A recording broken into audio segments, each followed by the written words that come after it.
Hey, congratulations, you got yourself a Whoop or an Oura Ring or an 8 Sleep or an Apple Watch. Awesome. All these devices are great. I love them.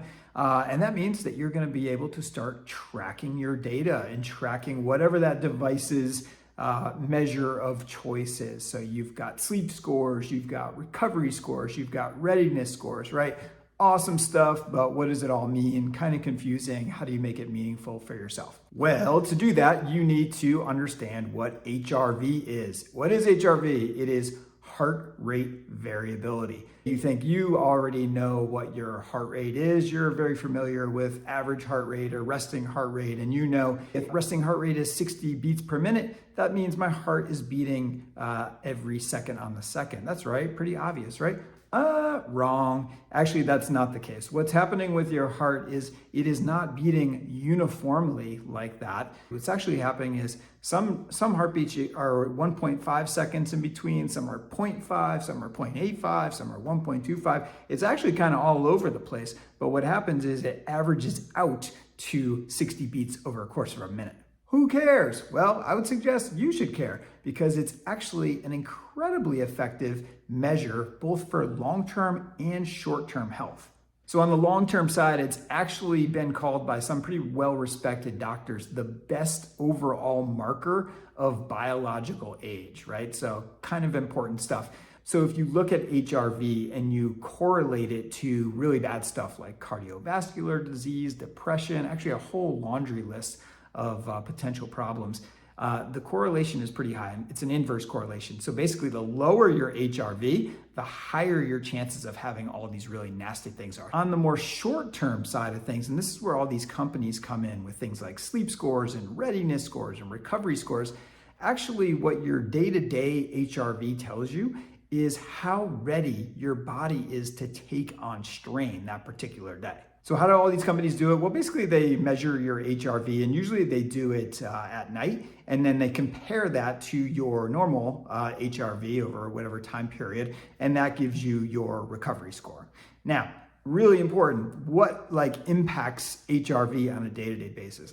It's stuff that's actually not probably going to surprise you. Actually, if you work out really hard on a particular day, your HRV is probably actually going to fall because your body needs more recovery. Other things that affect HRV, there's a ton of them, but one that stands out in particular, alcohol absolutely torpedoes your HRV. Anyone with a Whoop or any of these devices will know that as seeing their really dire recovery scores the next day.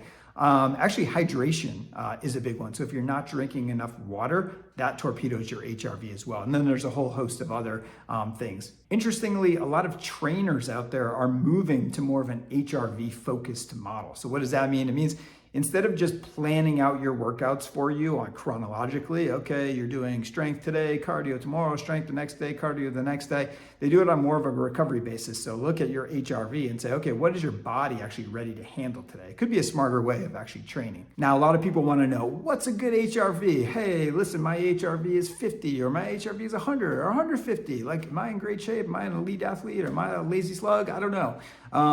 Actually, almost an impossible question to answer because HRV is such a highly individualized measure. So my HRV compared to your HRV, it may not be very meaningful because there's so many different factors. Probably the biggest one is genetics. It's more of a me against me type of measure, right? So what does that actually mean in terms of managing my day-to-day? Well, on a short-term basis, I want to compete against myself to try to have a high recovery score, sleep score, readiness score, whatever, every day. So what does that mean? It means things like avoiding alcohol. It means things like making sure I'm hydrated enough. It means basically trying to live a healthy lifestyle. But then there's the longer term side of things too. And again, this is a super great measure of biological age. So we should all basically be incentivized to try to make our HRV go up over time. Now, listen, we're fighting against Mother Nature here because if you look at the distribution of HRVs, no surprise, they tend to go down as we age. But hey, if you can incorporate a lot of healthy habits into your routine, there's a decent chance that you can buck that trend. So I think it's a goal worth fighting for. So in summary, HRV, definitely an important health metric, definitely one that you want to monitor if you can, both on a short-term basis and a long-term basis. And listen, it can actually be kind of fun trying to gamify your HRV and trying to have good recovery scores and all of that kind of stuff. So I like it a lot. It's no surprise to me that all these companies have incorporated it into their devices. So definitely check that out. If you want to dive deeper into this subject, I wrote more on this subject and I included all my sources. So check that out. I will link to that below. And if you like this video, let me know. Follow me on Twitter, give me a follow on YouTube, I don't know, whatever. But I like making these videos for you guys, and I'm interested in hearing what you think.